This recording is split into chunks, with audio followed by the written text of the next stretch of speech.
जालना पोलिसांची मोठी कारवाई. मानवी आरोग्यास घातक असलेल्या अल्फ्राझोलम म्हणजेच बटनगोळ्याची विक्री करणाऱ्या आंतरजिल्हा टोळींचा पर्दाफाश करण्यात आला.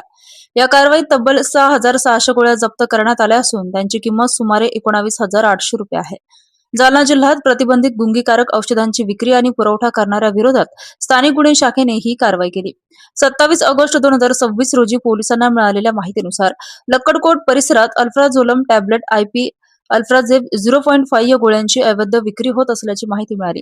त्यानंतर पोलिसांच्या पथकाने छापा टाकून 6,600 गोळ्या आणि 11 बॉक्स जप्त केले. या प्रकरणात जफर अहमद खान, मंजर अहमद खान वय 75 वर्षे यांच्या विरुद्ध सदर बाजार पोलीस ठाणे जालना येथे गुन्हा दाखल करण्यात आला. तपास पुढे सुरू असताना या गोळ्यांचा पुरवठा करणाऱ्या व्यक्तींची माहिती पोलिसांना मिळाली. त्यानुसार सय्यद युसुफ अली सय्यद अली वय 44 वर्षे, शिवप्रसाद संतोष बडदमकर वय 22 वर्षे आणि शेख अलीम शेख इस्माईल वय 27 वर्षे या संशयितांना ताब्यात घेण्यात आले. पोलिसांच्या चौकशीत या चौघांचा गुन्ह्यातील सहभाग निष्पन्न झाल्याने पोलिसांनी सांगितले असून त्यांना न्यायालयासमोर हजर करण्यात आले.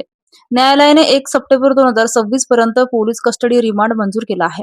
या प्रकरणी एनडीपीएस ऍक्ट सह प्रतिबंधित कलमानुसार गुन्हा दाखल करण्यात आला असून प्रतिबंधित औषधांच्या अवैध विक्रीचे जाळे उघडकीस आणण्यासाठी पुढील तपास सुरू आहे.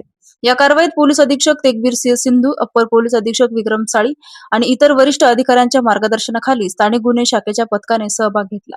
जालना पोलिसांच्या या कारवाईमुळे प्रतिबंधित गुंगीकारक औषधांची अवैध विक्री करणाऱ्यांमध्ये खळबळ उडाली आहे. या टोळीमागे आणखी कोणाचा सहभाग आहे का याचा तपास आता पोलीस करत आहेत.